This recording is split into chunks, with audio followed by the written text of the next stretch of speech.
Okay, welcome back to members of 121 Community Church in Grapevine, Texas. Our ongoing study in the book On Being a Christian by Professor Hans Küng, published in 1976. We're going to take on a very difficult topic. We just finished interpreting the Passion. Now we're going to take a look at interpreting the resurrection. It'll be pages 343 to 353. And we're going to take a very dedicated, very careful, and scholarly look at the resurrection.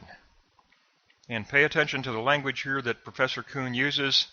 He's very deliberate in the language that he uses here, but I was pleasantly surprised. I really feel like this is a very good presentation of the resurrection.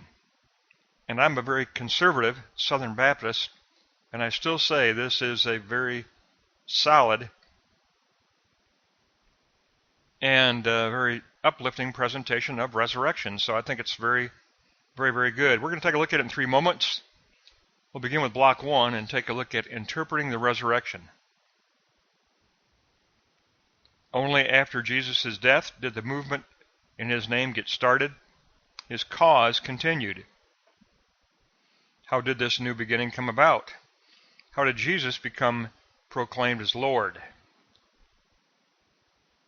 And how did the person of Jesus become the content of the message? How did the person of Jesus become the content of the gospel? So, block 1, note 2, why did a bond to Jesus arise as such a unique movement?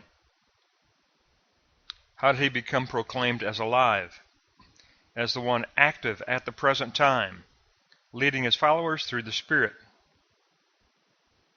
So Professor Küng tells us that we are faced with the origin of Christianity. It begins with resurrection.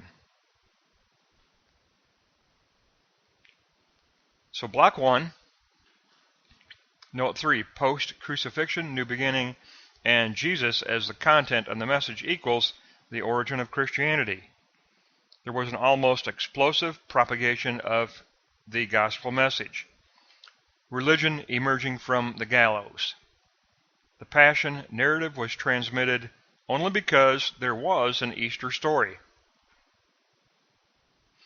The Easter story caused the Passion to be seen in a different light. To believe in the resurrection, we must face the difficulties head-on without prejudice. We're going to do that in block 2, so he's very deliberate here. To believe in resurrection, we must face the difficulties head-on without prejudice. So theoretically, block 1, resurrection is basically the origin of Christianity. It is the foundational doctrine, the foundational event, the foundational beginning of the origin of Christianity. But now we must face the difficulties when addressing this event. So that takes us into block 2. Block 2, problems when interpreting resurrection. Number 1, the events as recorded are testimony accounts, not historical record account. They are not unbiased. They are submissions in faith. They are basically testimony. Faith stands or falls with the resurrection. It is the core belief of Christianity. 2, and this is important to understand here, but not supernatural intervention. And you may think that really conflicts with conservatives. I am a conservative. I am a Southern Baptist. But he means it's not supernatural intervention in finite reality. It's not an interruption of finite reality with supernatural intervention. We cannot postulate supernatural intervention. It would contradict scientific thinking. However, it is not placed on the same plane as other miracle events. The earliest witness, Paul, firmly maintains the resurrection of the crucified. Resurrection is the basis for all statements of faith. Paul firmly maintained the resurrection of the crucified Jesus. So we have to definitely recognize that affirmation by Paul. Number 3, there's no direct evidence. There's no direct evidence of resurrection. The resurrection is neither depicted nor described. The New Testament documents testify to the raised and risen Jesus. Number 4, there are inconsistencies. The accounts cannot be harmonized. There's no harmony of the resurrection, by the way. The resurrection accounts cannot be harmonized concerning the people involved, the location of the events, the sequence of appearances, but the New Testament authors were not interested in any kind of definite sequence. What was supremely important to the witnesses of the resurrection and those who recorded that event is identity.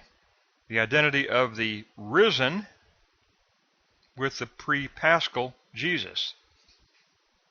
The risen Jesus is the same pre-Paschal Jesus. That identity is of supreme importance.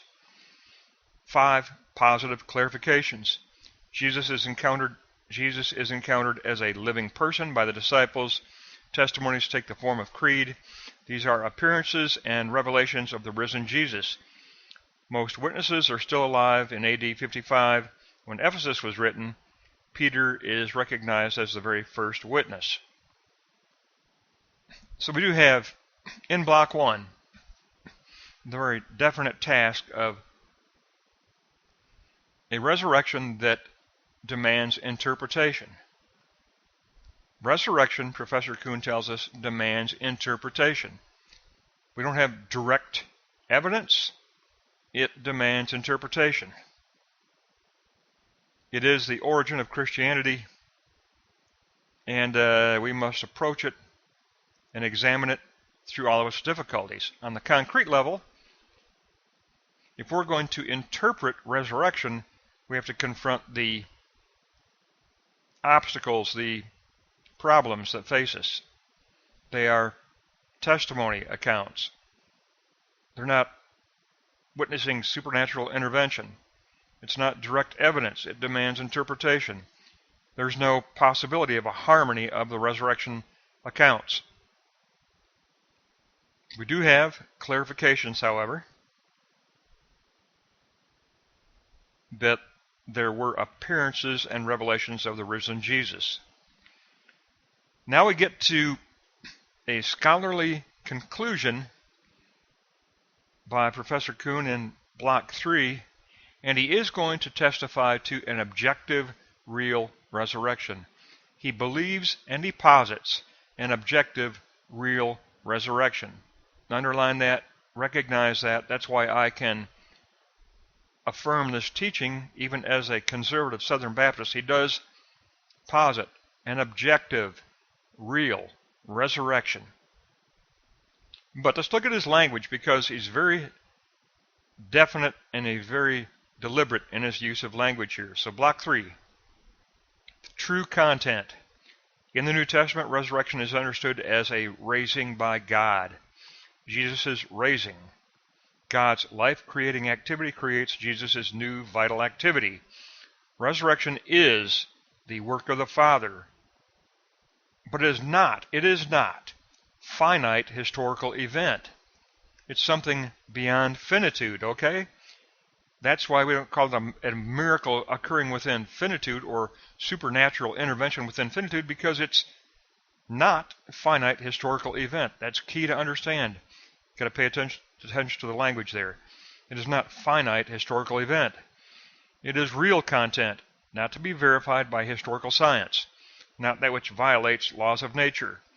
That which can be historically verified are the death of Jesus and the Easter faith and the Easter message, because historical science excludes the reality of God, which we affirm. We affirm the reality of God. We affirm the dimension of the reality of God. We affirm transcendence. That's key here, okay? He is saying It is not finite historical event, but he's also saying we affirm a reality of God,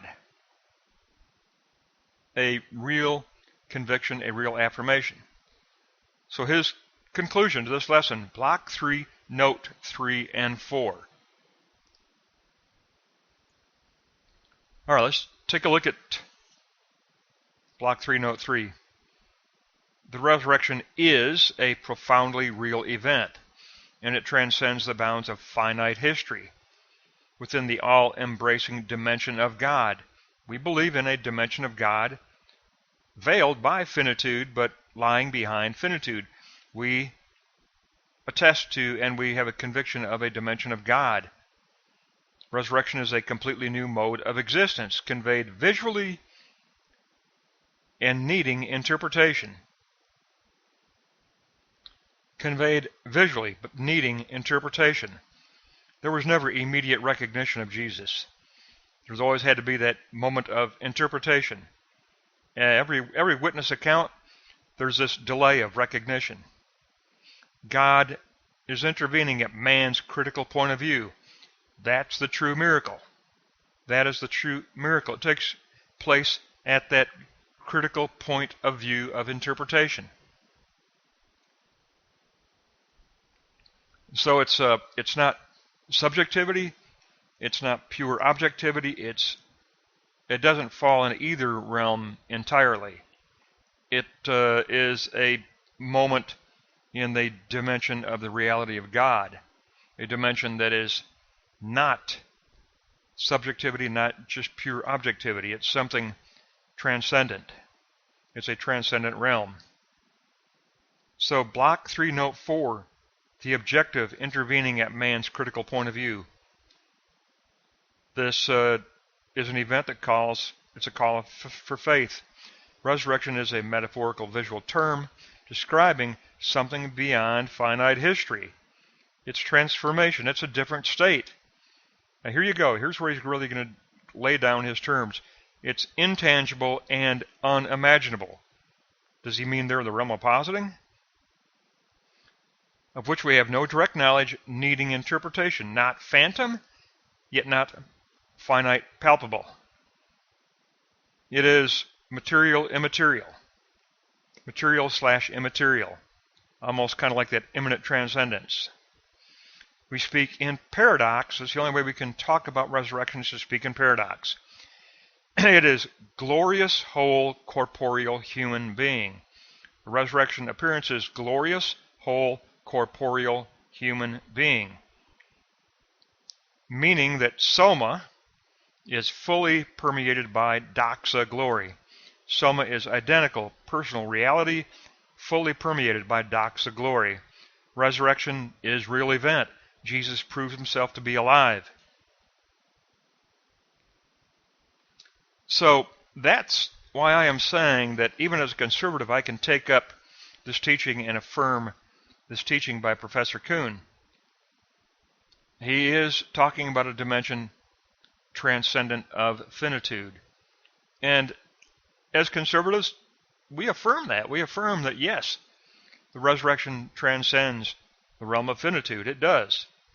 And soma body is most definitely the identical personal reality. But resurrection was most certainly the full divine doxa glory of God manifest in the person of Jesus. So it is soma, fully permeated by doxa. And so it is glorious, doxa glory. It is whole, corporeal human being.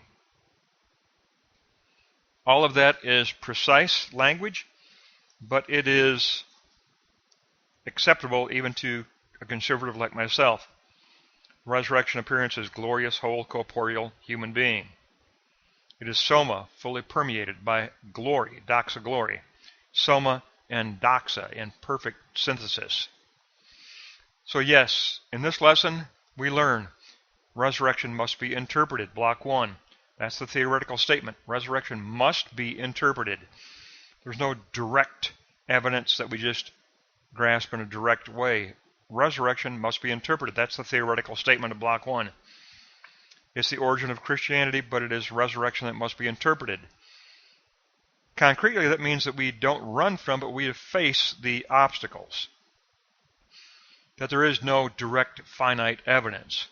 That the resurrection testimonies and accounts cannot be harmonized. But there are clarifications that are positive.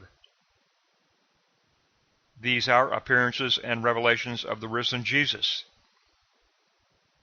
And records are given by witnesses still alive in AD 55.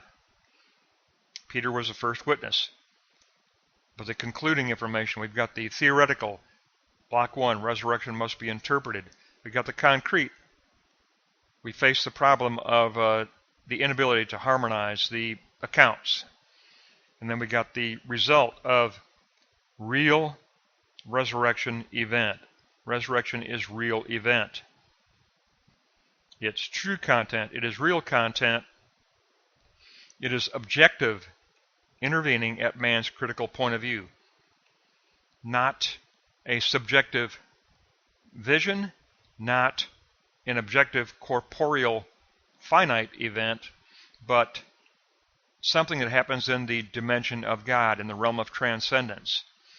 And when you speak of the realm of transcendence, when you speak of the dimension of God, you speak in paradox. That's what he says. We end up speaking in paradox. When you say things like not phantom, yet not palpable, material / immaterial, we speak in paradox. Not a phantom subjective vision, not a finite objective palpable vision, but material immateriality. We speak in paradox.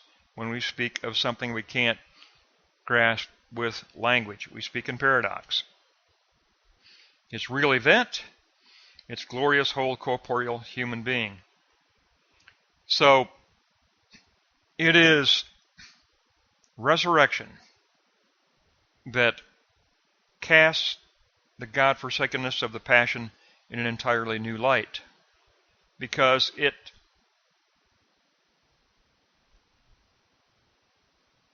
illuminates it with the illumination of victory, the illumination of overcoming.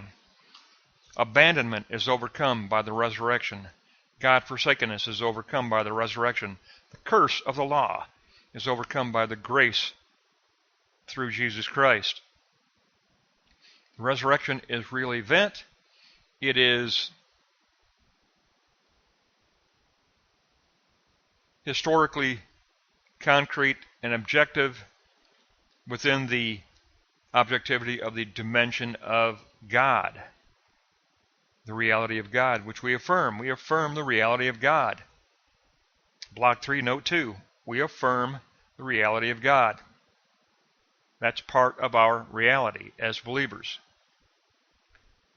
Tremendous lesson, and a very positive lesson on resurrection from Professor Kuhn that answers the abandonment of Jesus on the cross, that answers the curse of the law fulfilled in the cross of Jesus Christ. That's going to wrap up pages 343 to 353 on interpreting the resurrection.